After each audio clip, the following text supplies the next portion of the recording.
Hello everybody, welcome to Sonic Talk episode 488. This is recording today live on Wednesday the 12th of April 2017 of your Earth years. We're just back from Music Messe and I guess you'll probably want to know, if you've not seen the podcast before, we talk about music technology, music production, live production, software, controllerism, all of the things that surround music, including the industry and all those other things. So there's quite a lot of stuff to get through because we've just had the big Music Messe fair last week in Frankfurt, and next week we've got Superbooth, which means there won't be a show next week. We had to slip one in between the two shows because there's really literally very little time. So I want to say, if you like what you see, please do subscribe. We're heading towards our 100k subscribers and I'm hoping to get that button on the wall at some point, so please do. And we want to say thank you to our show sponsors who are providing a prize for the competition. Isotope, you'll be able to win a copy of Neutron and also find out whether perhaps it was you that won Neutron last week, but then you'd have had to watch last week too. Anyway, let's get to my guests. Let's start with Mr. Charles Chicky Reeves. You haven't seen him for a little while. How on earth are you, Charles? Are you well? I'm doing very well. I mean, besides the allergies thing, I'm doing very well. So I'll probably sneeze during the show at least once. Well, that's all right. As you can see, Charles is in his studio. He's a producer. He's a front of house engineer. He's a composer. He's all kinds of things to all kinds of people. Just taking a brief, well, not a break, working at home between tours where you're on the road again in May, right? Where are you going to be? We started out doing a bunch of festivals in the UK, and then we go to the States for about a month and a half, and then I come back. That's all with Howard Jones, and then I come back. I've got a bit of time off, and then I go out on launching a new album for Orchestral Maneuvers in the Dark. Right, cool. That sounds great. Anyway, Thank you very much for joining us. Sublime-uk.com is where you can find out about all things Chicky, because I'm sure he keeps his website extremely up to date, like all of us. It is up to date as of last week. Good work, man. Good work. Rich, how's your website doing? Mr. Richard Hilton, keyboard player with Chic, engineer. Oh, his video's crunching a bit, but he's still here. We've got him. Now, come in, please, Rich. Over. Hi, I'm here. Things are good. Excellent. I'm glad to hear it. Rich is man to controls of the studio for Noel Rogers. As I said, he's out on the road with Chic a lot. I guess you got a busy summer as well, right? We do. Our to-be-announced tour through the United States will cover quite a bit of ground with some other very interesting artists. Is that the official? All I can say about it. Is that the official title of the tour? I like that. The to be announced. No, that's what I just made up. That's my tour names tend to be colorful. I can see the T-shirt already. That's going to be great. But anyway, Rich, thank you very much for joining us. And also we have Mr. Ty Unwin, who is a very busy man, media composer, does a lot of stuff for TV and film, and has a lot of synths behind him there, as you can see. He's the one with the big synth cave. Chicky's the one with the big speaker cave this week. Although I know he's got synths as well, they're just not on display. Ty, how the devil are you? Are you well? I'm good, thank you. Yeah, everything's ticking along nicely. Spring has sprung, and I'm sure it's lovely up there in the Cotswolds. The daffodils are out, and the snowdrops, and all of those things. It's beautiful. It is absolutely beautiful. But to be fair, I wouldn't really notice the difference in here. It's just a bit brighter, and it's still aircon, you know. So. I feel really bad now because I got you to draw the curtains because it was too bright. So I've deprived you of even the small amount of sunlight you're allowed. Yeah, you've seen my colouring. Yeah, me and the sun go really well together. Yeah, we're best buddies. Yeah. Yeah, me too.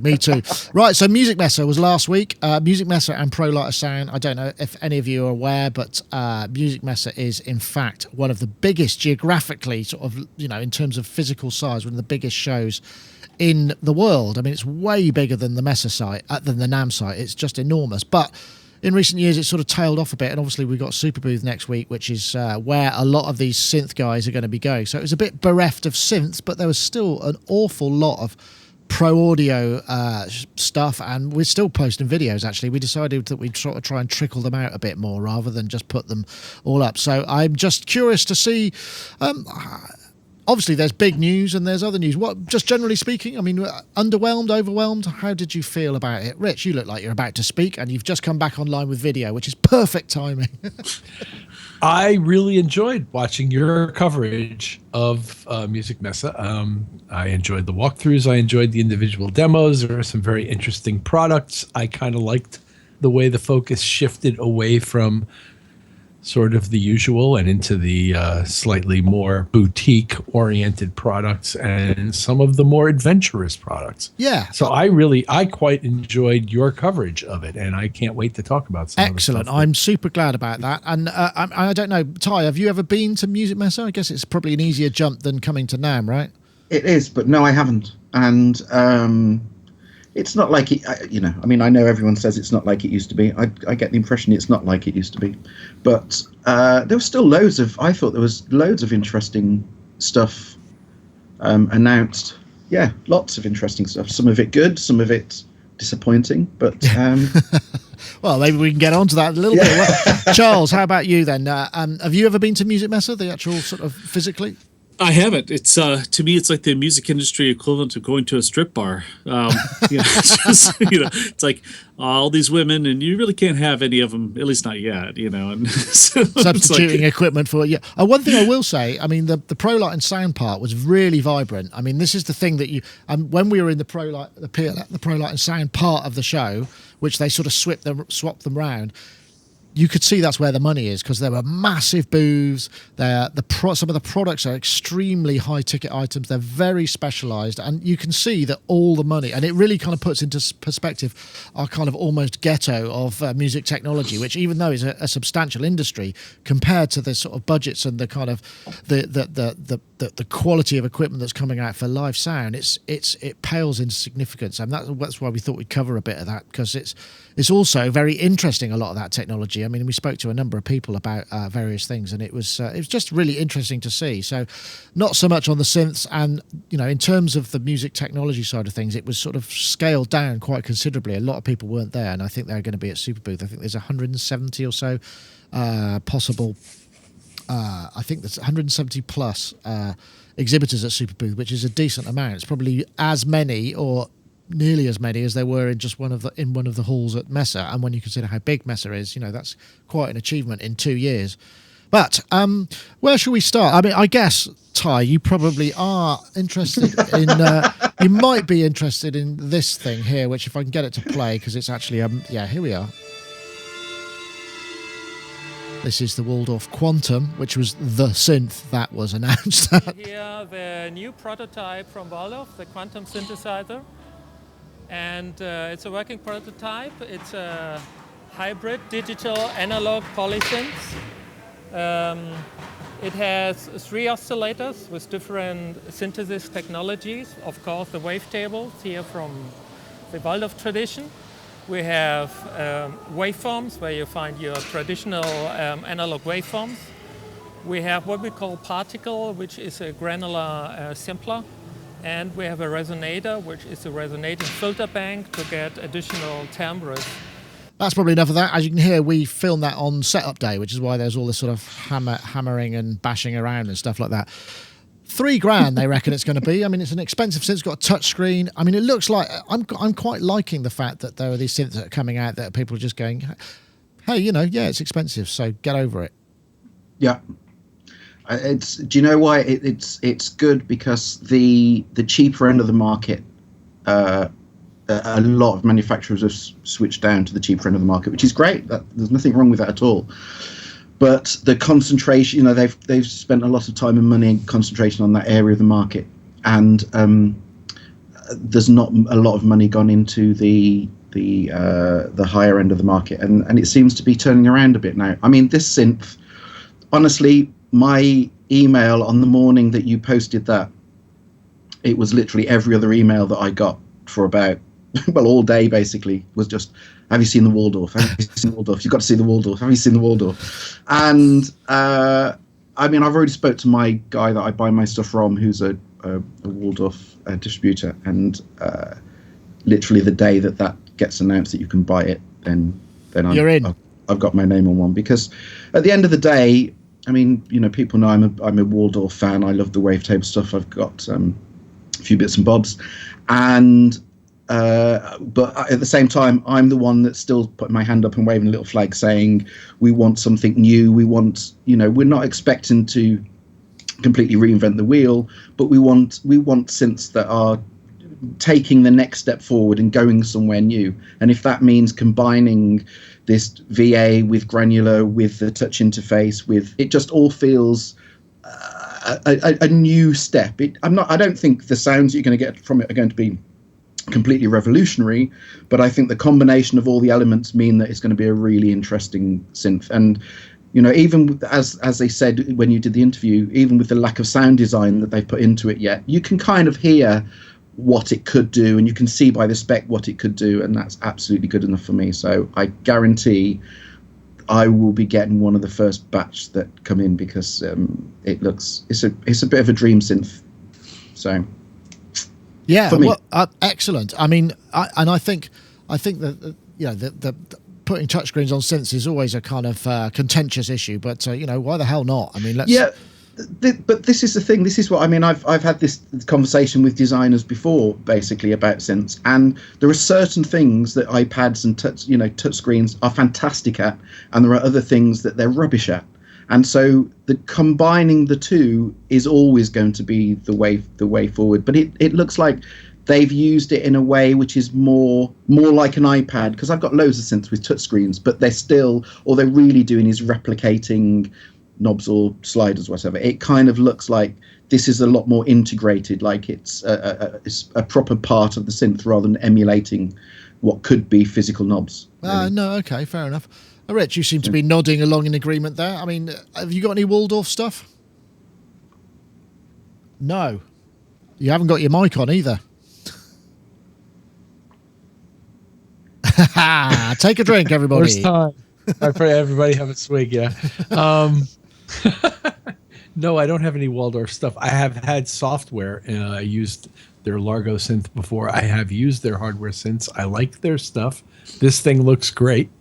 I was nodding about Ty's observation about the way most people use touchscreen on hardware devices and how that sort of isn't necessarily the best use of the real estate in that window. Yeah, no, I suppose so. I should point out that it's a hybrid, isn't it? So it's the kind of the VA or the digital side is the analogs, is the oscillators, and it's got analog VCF. It may have analog VCA as well. I'm not sure. How about you, Chicky? You kind of are you a Waldorf guy? Not really. I like the Blofeld. I mean, that was a fun little machine and so forth. But yeah, I'm not necessarily a huge fan. I'm nothing against it, but this does sound interesting. And for some reason, I don't know why, this reminds me a lot of the.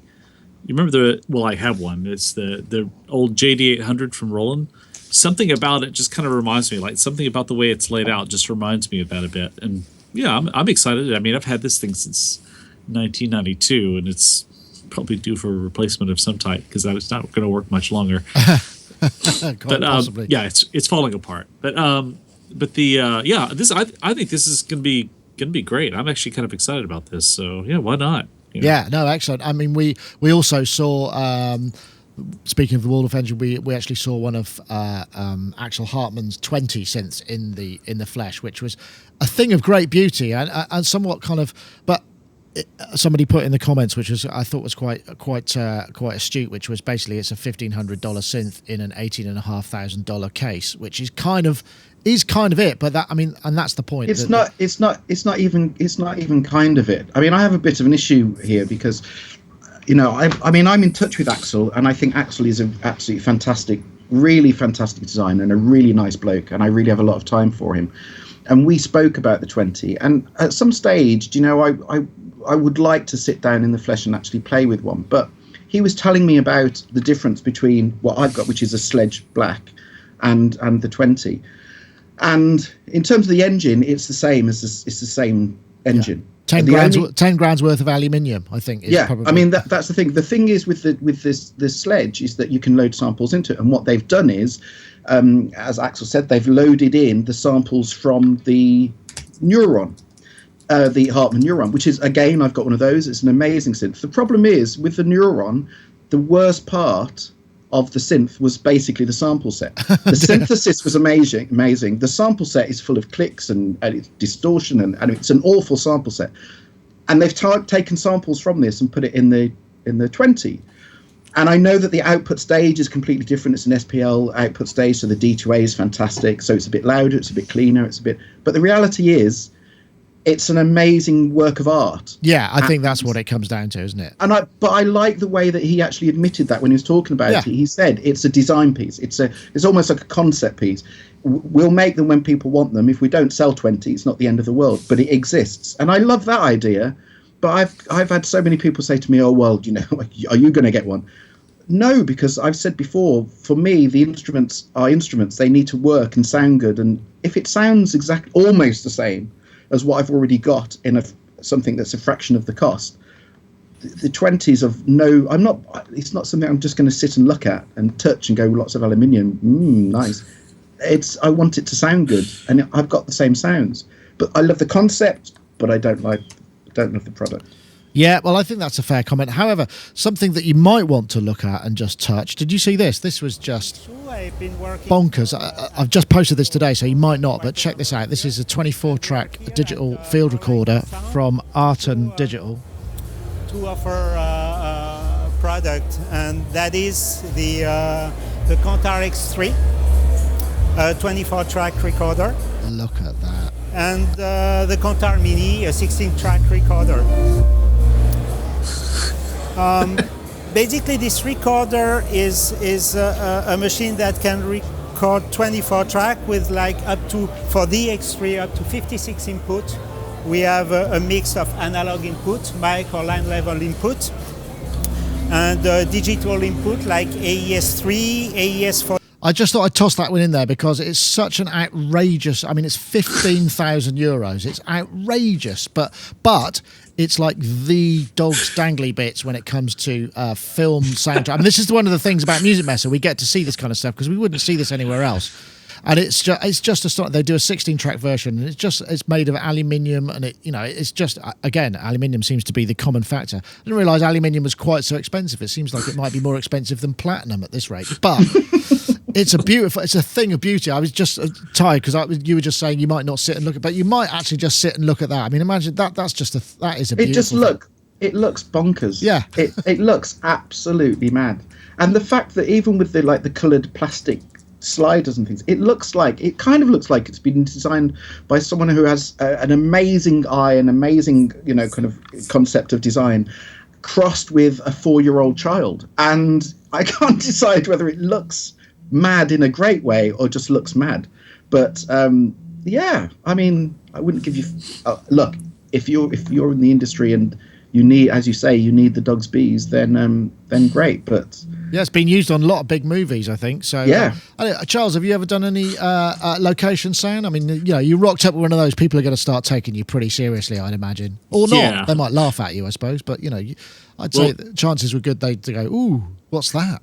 If I may quote a fellow Sonic Talk member, Caitlin Bright, the most alien standalone 24-track recorder. That is the most alien-looking thing I've ever seen. It just it's just strangest looking thing. But I think I'd enjoy it. I think it'd be great. I'd love to play with that thing. Yeah, I do like location recording, but I've never done more than 4 tracks at a time, and just getting individual mics and the stereo feed or something like that.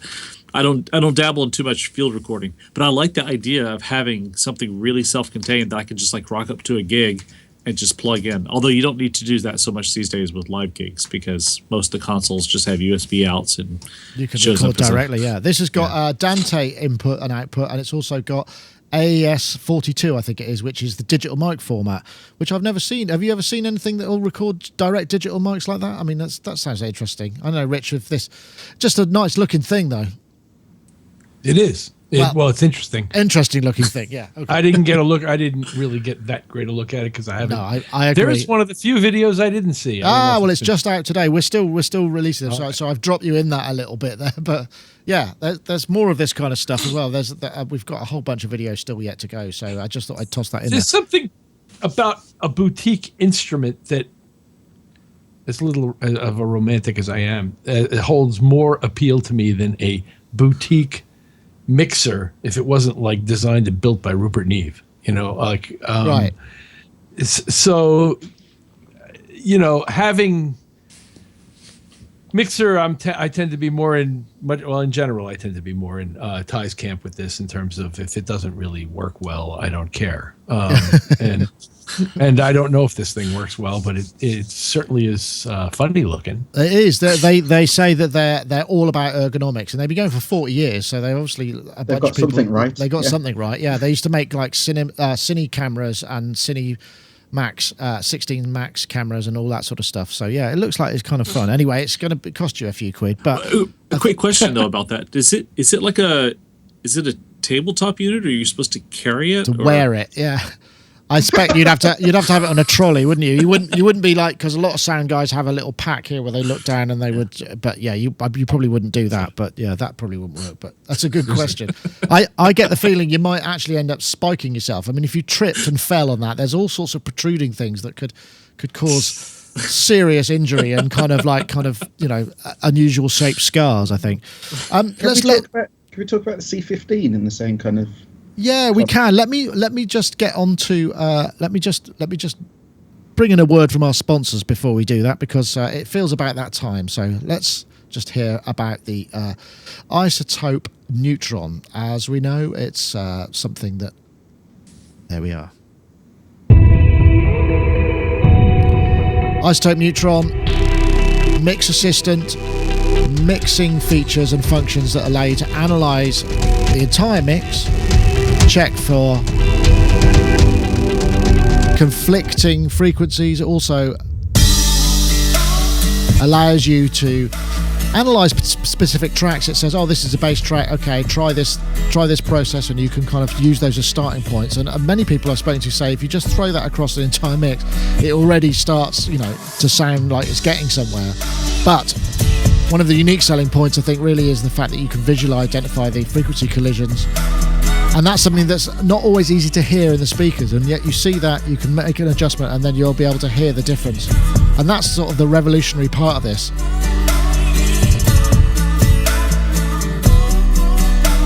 If you want to check out Isotope Neutron, you go over to isotope.com/neutron, and as with all of their stuff, you can download an evaluation copy which basically works pretty much as is. Isotope Neutron. Thank you very much to them for sponsoring the show. And of course, we do have last show, which was 487. We have a winner from last week's show. And the winner is somebody called Carl Properjohn, who is the Twitter handle @CarlosRockets. And he tweeted Neutron for the win, PWM for the win. Nice little synth reference in there. Unrelated, but that's cool. So if you want to get in touch, Carlos Rockets or Carl Properjohn, we will pass your details on to Isotope and they will deposit a full copy of Neutron in your inbox, and congratulations on your win. And we've got another competition this week. We're looking for the hashtag, this is a Twitter competition, we're looking for the hashtag Mix Assistance, as in assistance, not TS, CE, assistance. And the hashtag Neutron, and you tweet that to @Sonicstate and @Isotope Inc. So that's the hashtag Mix Assistance, the hashtag Neutron to @Sonicstate and @Isotope Inc. And once again, we thank Isotope for their sponsor of the show. And obviously, there's no show next week, but the next time we come on, we'll have a winner from this one. So thank you very much to them for the sponsor of the show. You wanted to talk about the NonLinear Labs. I think I've got that here. If I play that, here we are. This is Stefan Schmidt. For the sponsor of the show. You wanted to talk about the... Oh, that's interesting. What am I hearing? I'm hearing stuff back at myself. That's why. Let me just mute that. There we go. Choosing a very, let's say... Let me see. There's a bit where he's playing, and it sounds... Federico, thank you. Sounds astonishing, I think.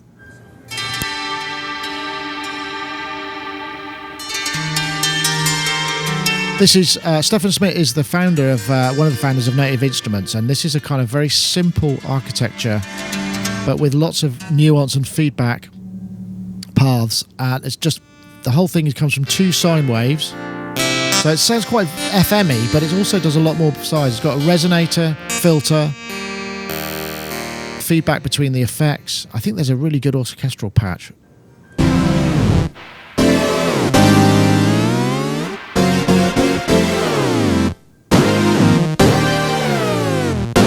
Let's see, there's some at the end.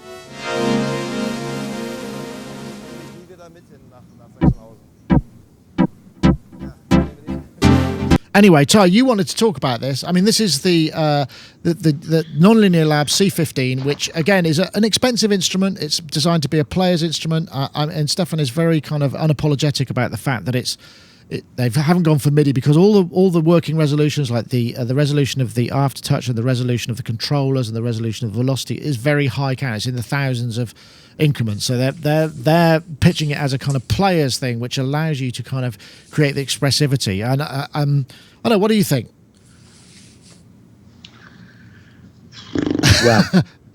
Well, I'm not going to rant. I think there are some elements of this that I really admire, and I think some of the decisions he's made, whichever way you look at it, I don't care. They're wrong, period. They're wrong decisions. But it's his instrument. He can choose to do what he wants. He's such an educated guy. He obviously knows his nuts, and, great. Good for him. He's making the instrument he wants to make. The patch you talked about, the orchestral patch, it's a beautiful patch. You can't argue that one patch is gorgeous. Unfortunately, all I've seen from this €4,000 synth is that one patch, which is gorgeous. Everything else about it, there is nothing on there. I refuse to believe there is anything on there that can't be done on an FM synth, like a Montage or something, or even something like Chromophone, which is all the physical modeling. I've got the physical modeling in my Oasis that can sound exactly like this.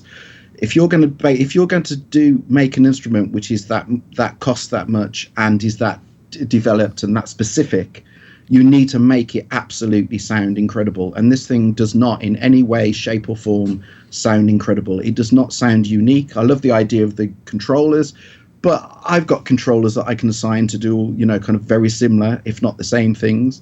Or the whole feeding back on itself. I've got so much stuff that can do that with physical modeling. That's not a big deal anymore. That's not new anymore.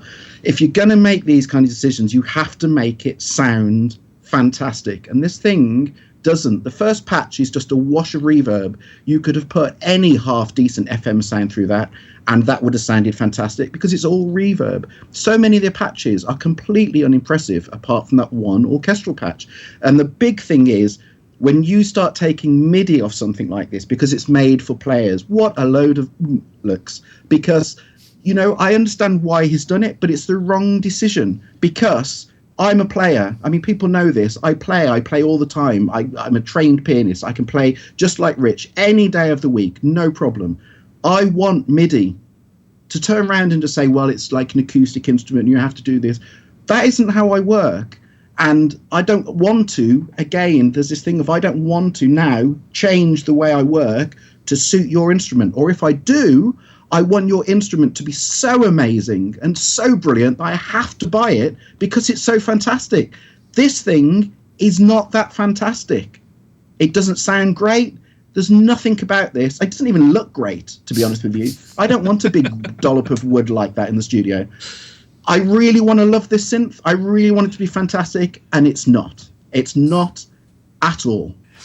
I think that's a fair point of view to have. I mean, I think you're right about that in a lot of ways. I mean, I think even just having MIDI out, so you, because I mean, I suspect that the idea of this is you've got a big white room with this in the middle of it, and you sit at it and take it very seriously, which is fine, but it's not something that you're going to necessarily integrate. I mean, you're not likely to turn up to a gig and only take this keyboard. It's going to be unlikely that would be the case. I mean, unless you're doing something very specialized. So I take your point. I know, Rich, you were nodding along in agreement to much of that, I think. Yeah, absolutely. I was also enjoying watching the chat room sort of running a temperature meter around as the conversation was going along. That was really enjoyable. I can't take issue with any of that. I was not that impressed with this thing. I kept skipping. At the point where I got bored, I just kept skipping through the video looking for sounds that would interest me, and I just didn't seem to come upon very many. And I thought, wow, it actually looks physically, it's a lovely piece of cabinetry. It looks a little bit like a regenerated synclavier almost. Yeah, there's that to it, isn't it? In the way that it's presented.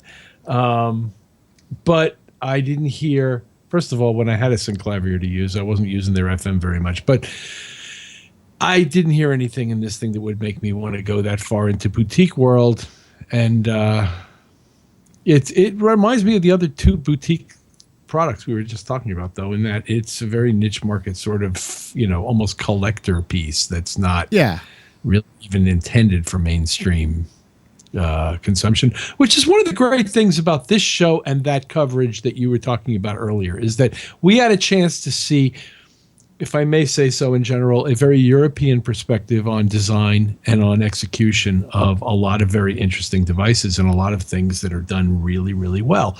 And on some level, this thing is done very well. It just, as Ty pointed out so eloquently, doesn't happen to sound all that great. I don't know. I think I heard some stuff in there that I would say, yes, it's quite FM-y, that you might not hear, be able to hear anywhere else. But I think that there was some aspect, and I have to say that the player, Federico, was absolutely brilliant. I don't know if you got any different perspective on that, Charles, or whether you're much the same camp. Ty's take on it. I think it's hilarious. It's like, how do you really feel? I thought you were going to talk about the C-15, the Citroen, but I guess you're going to talk about this instead. But yeah, similar price, I think.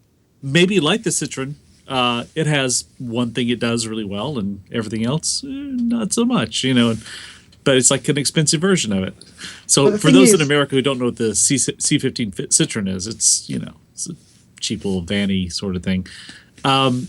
But I didn't hear anything about that made me want to jump out and buy it. There was really nothing.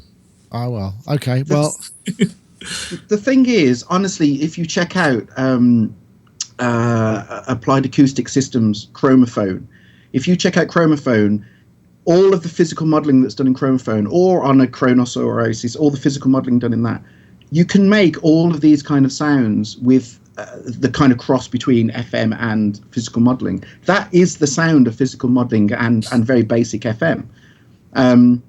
It's, so there's nothing you can't do with a software that's a lot cheaper. Right. Okay.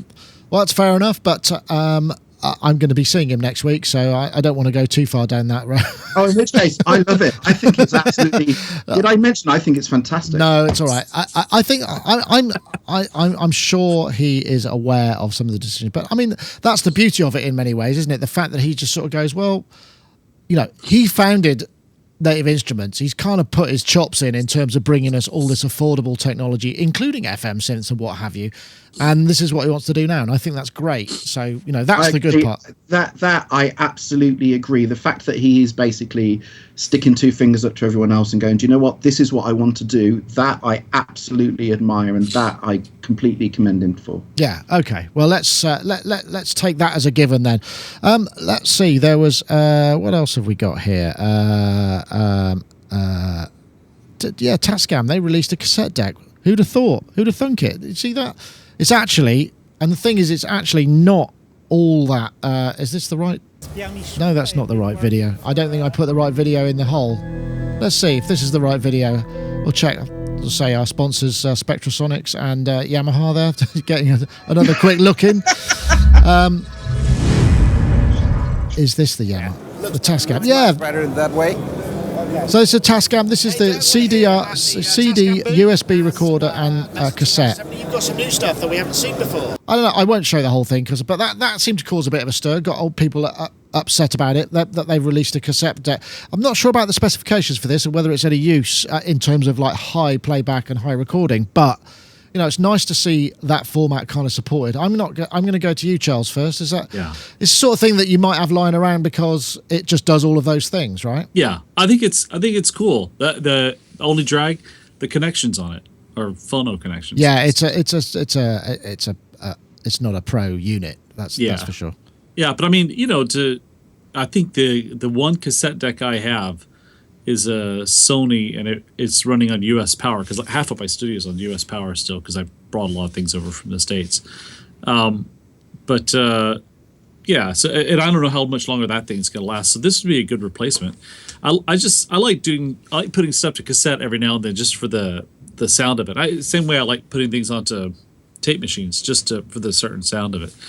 But I would use something like that. If it's a reasonable price, I'd buy it. Yeah, sure. I can't remember what the cost was, but I don't know, Rich, is there any room in your life for cassette tapes anymore? Got any vehicles? There's practically a room's worth of cassette tapes somewhere, scattered around this house. I'm tempted. I'm really considering buying one of these and leaving it in the box. Because I have right here, I have a Nakamichi cassette deck that the last time I plugged it in worked, and thank God. And hopefully it will continue to work. Well, they're top of the tree, aren't they? Those guys, they were really lovely. Yeah. I used to do service. I used to service Nakamichis at a Nakamichi dealership. But anyway, I digress.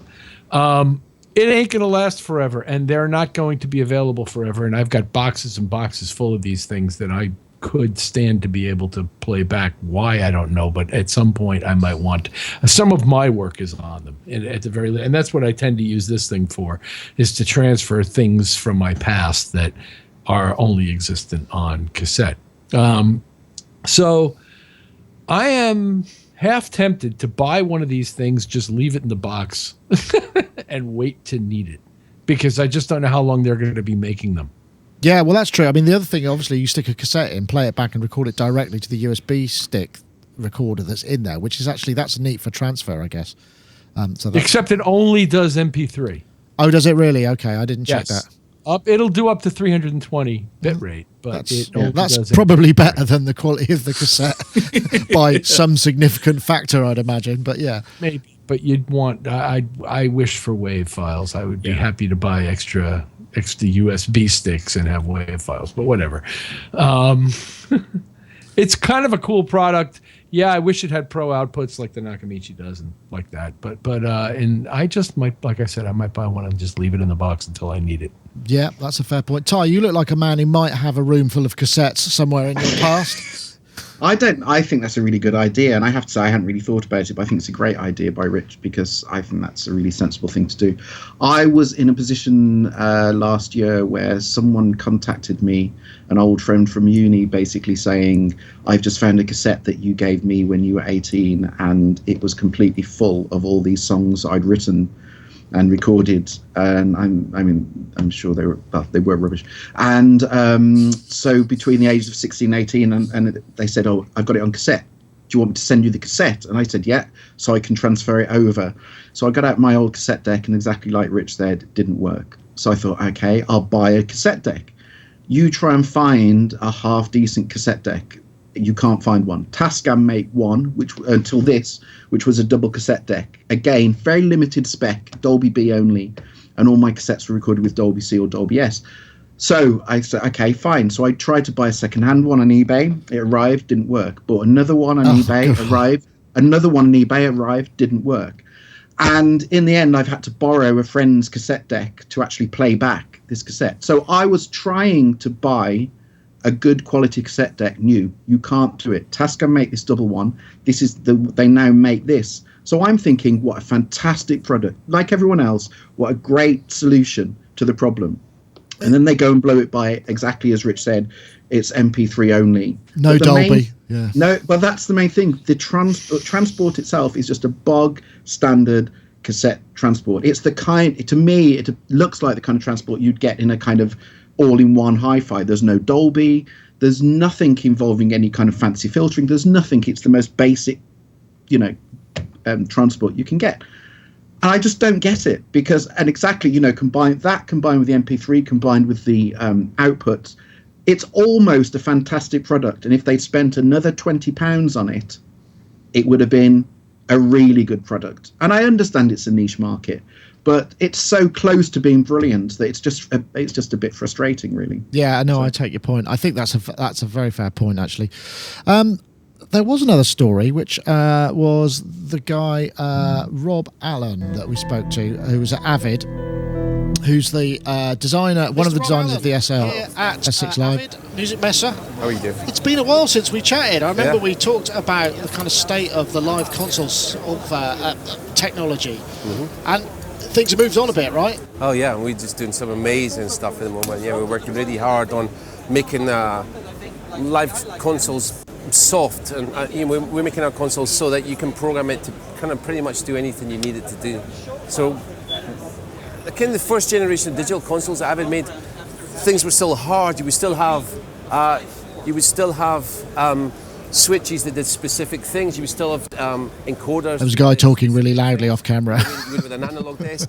Now we've made every fader and every knob soft, so that whatever I choose to do, the desk itself can Sort of reconfigures itself. Depending on. I won't play the whole thing. It's actually a fascinating interview because Rob Allen does the front of house for Massive Attack as well, and we talked all sorts of stuff, including having to deal with sound limitations and how great new speakers are. It was a really interesting chat. I mean, even if you're not going to be buying an S6 Live, he is one of the kind of front of house greats, aside from Chicky, of course. And you, when I brought this up, you said that you knew him and you'd actually used the S6 Live as well, because it does look like a really lovely thing. I mean, expensive as hell, but very specialised and just really kind of tasty piece of hardware. And Avid stuff has been front of house for a lot of time. I mean, there are other desks as well, but they're quite prolific, aren't they? Prevalent. I've been using a D-Show profile since about 2008, and then I switched over to the S6L this time last year, and it's now the console that I spec on my writer. I love it. Absolutely love it. It sounds brilliant. Rob has done a great job in his work with it. Besides being a top guy, but yeah, I love this console. Absolutely love the sound of it. It's beautiful. It's basically their S6, just the live version of it. So there's no difference in it really. I like the touchscreen interface of it. I like how it's completely rewritable console, so you can really make that console into anything that you want. It's an iPad of consoles basically, except more pro, more spec.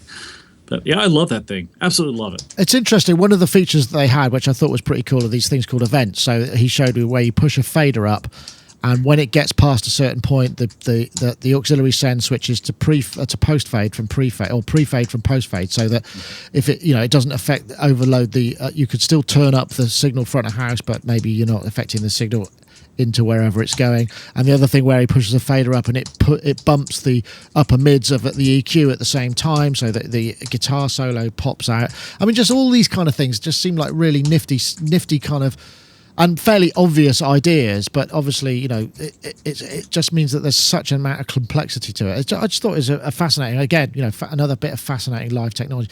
Rich, do you get these front of house much? Or I suppose you don't really have much to do with what goes on front of house at your end of things, right?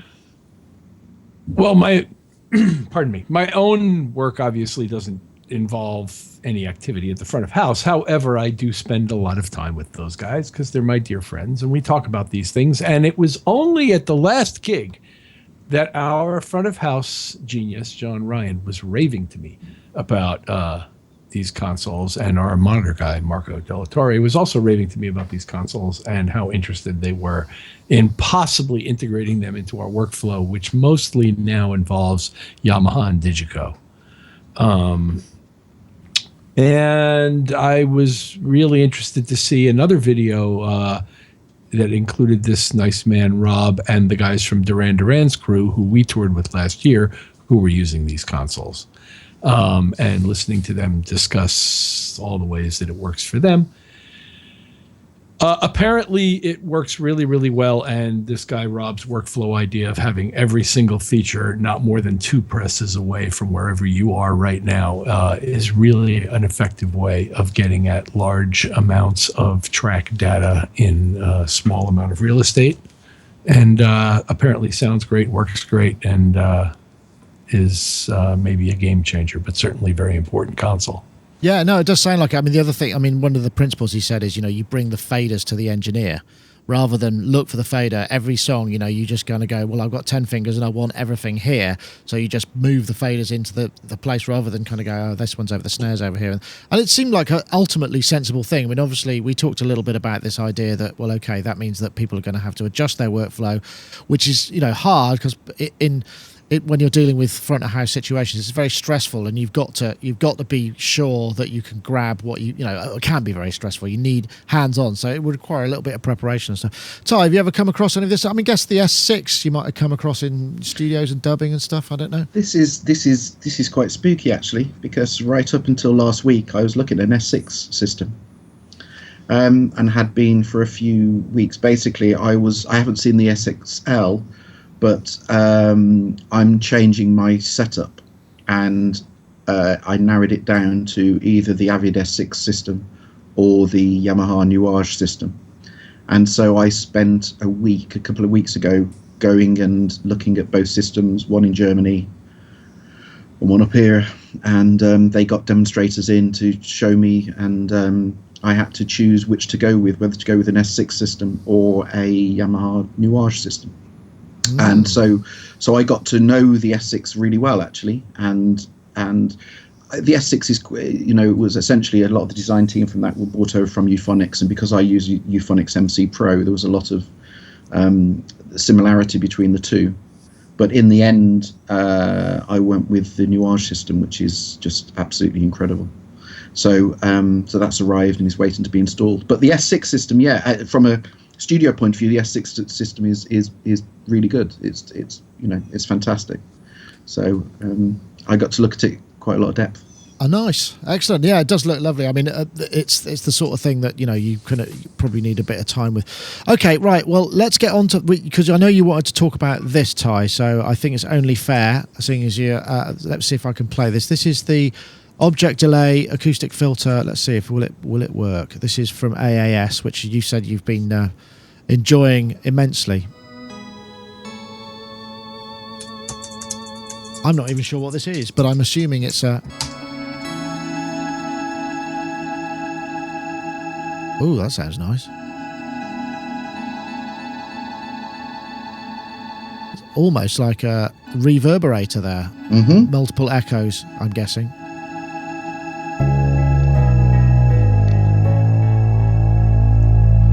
Nice demo. Basically any time domain stuff by the sound of it.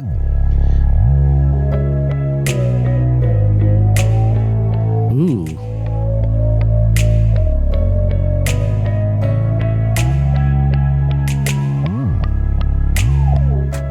Yeah, I could listen to that for ages. That's a really nice demo, actually. So that's AAS. So it's basically a plugin that, it's creative delay unit with unique filtering options and I guess modulation and stuff like that. And at the beginning there, Ty, you were saying you love it. Look, every now and again you come across a plugin that generally changes the way that you work and becomes, for whatever period of time, it becomes your first choice plugin and that may be for a week or a month or a year, or it's one of those plugins. I'm not going to say the word good game changer because we're not going to do that, but it's a game changer, and it's one of those plugins that honestly that when I kind of discovered it was just like whoa, and I mean I've literally had it a couple of days, and all the stuff I've done it's just been full of it, and I've just got a whole list of all these great creative delay type plugins that now I honestly don't need, because what you couldn't kind of see from that short demo is it's not a delay, although it's called a delay. You've basically got your normal delay unit, but the delays get fed into a normal filter. So again, so many delays have got a normal filter. But this one actually goes into a modeling resonator. So Ooh. You can basically, as well as your normal filtering, it has things like plate and strings, and these are resonators with physical modeling. But again, you can change the form and the pitch. And then, so all of that gets incredibly creative, and anything you put into it suddenly sounds massive and really rhythmic, and there's some amazing presets. Then on top of that, you have a modulation, an LFO, and you can assign that LFO to basically any of the parameters, whether that be in the physical modeling of the resonator, whether it be in the delays. And then on top of all this, it's just creative heaven. And then on top of all this, there's a bank of patches done by Richard Devine that are just, it's the work done by a master. Even just for those presets, they are properly fantastic. Oh, so I mean, on the project that I've been doing over the last couple of days, at the moment, I mean, I'm running it now, and I think there's now about 11 or 12 of everything's going on each track. Yeah, yeah. Honestly, everything's going at all the synths. I've got strings going through it, the vocals, all of the drums and percussion. And it really is one of those, I can tell you for a fact, for the next, I don't know how long, when I want, if I'm feeling, I need some inspiration, I need some kind of rhythmic element, its first port of call is to go with this. It's I mean, the thing is, anyone that doesn't know the AAS, the Applied Acoustics stuff anyway, their physical modelling stuff is second to none. They were amongst the first to kind of tackle it, weren't they? I mean, they did Tasman and, you know, kind of like String Studio and Ultra Analog, and it's just fantastic. Their stuff is just amazing. I don't quite know why they're not on the radar more than, you know, they really should be. And I use their stuff all the time. And Chromophone is a fantastic basically Chromophone is essentially what the C-15 wants to be. But yeah, this delay is amazing. Good. Well, I don't know what to say about that. That sounds like a kind of almost an endorsement. It sounds like it's got you pretty excited there. Yeah, but to be fair though, you know, I buy a lot of plugins. Yeah, I buy a huge amount of plugins and a lot of libraries, and very few get me very few get me this excited. It's kind of one a year that get me this excited. It's a very good plugin. Well, excellent. I should probably add that I think it's on special now for $99, 139. So yeah, I'll have to check that out. Actually, that does look pretty good. So I don't know if either of you chaps have checked it out or whether this is news to you, but sounds like it might be worth a look. Mm-hmm. Okay. Yeah.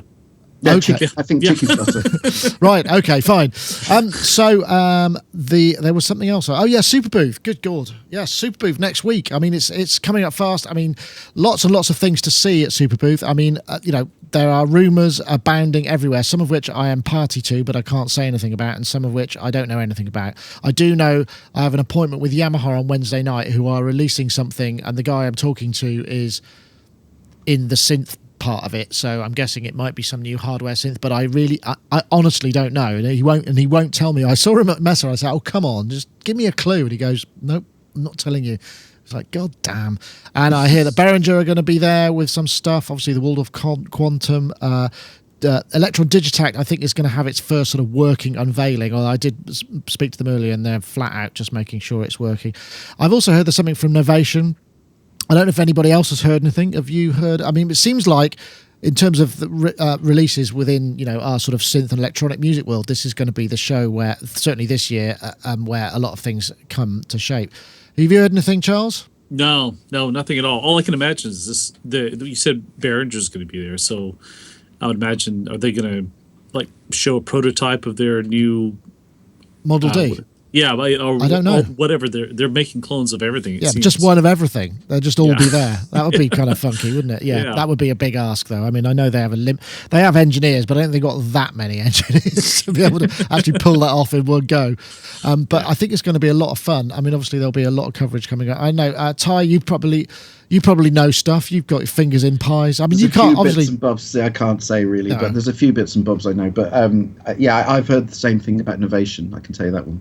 Yeah, I think that I mean, and we don't know whether. I know they did release this week. They've released a standalone version of Circuits Components, which is actually pretty cool. So that means you don't have to be online to back up and store patches. You can still use the web browser, but it'll work offline somehow. Not quite sure how. I guess it's because it's using USB MIDI, so it'll just say I've got one of these, and it stores files locally in a cache or something like that. I'm guessing. I need to figure out a bit more about that, but it seems like they're kind of quite on fire at the moment. I remember when I was there some time back, on the wall there was a plaque which was a disc which said I think it was 300 or 350,000 Launchpad sales, which you know, that's got to give you a fair bit of R&D cash, I'd imagine. Wow, so that's amazing. That is. I mean, you know, when you consider what that's like, 80 to 100 quid a pop, possibly more, that represents an extremely large amount of revenue, and also the Focusrite stuff. So they're probably pretty. But I think Berlin starts on. Well, we'll be there from the Wednesday, which is I think is the 19th. Officially starts on the 20th, if I'm getting my dates right. What's the date on? I've probably got that completely wrong, actually. See, 19th is Wednesday. Wednesday, yeah. So it's the 21st, 22nd, 23rd. So Thursday, Friday, Saturday are when the show. And we have got appointments with Yamaha. I'm working on Novation and various other people to try and get the stuff as soon as possible, and then we'll be able to, because it's going to be all the people that didn't show up at Messe and some as well, I think. So there's going to be a lot of gear, and it's going to be, because it's a new venue, everything's going to be new, so it's going to be quite a full-on experience, I think. But I don't know if anybody else has heard any rumours. Rich, I guess Superbooth probably isn't such a big blip on the horizon from the States, because it's yet another European show that's just new and not actually got that much of a track record yet. Another drink? Oh, that was me. You were typing, Rich. I'm sorry, I muted. That was my fault. You can have a drink from me. That wasn't. I would just like to point out that wasn't Rich. That was my doing. Is that why my comments on Applied Acoustics went unnoticed? I'm sorry. I'm so sorry. It's all right. I'd love to attend Superbooth someday, and I wish it was closer. But if I happened to be in Europe at the time where it was going on, I would make a concerted effort to go there. Yeah, well, I think that's a fair comment. It's a shame it's not at the Funk House, but I think the Funk House is just too...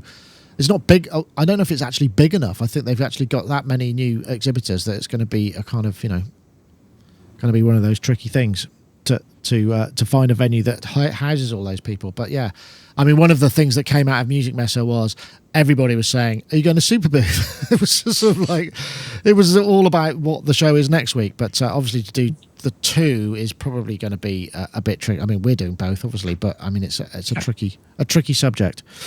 I think we're probably about due. Is there anything else that anybody wanted to cover? I know we've kind of tried to get through a lot of stuff, and I'm sure we missed something. Rich, you look like you're about to speak. Well, I did want to comment on Applied Acoustics. I'm sorry. I am sorry.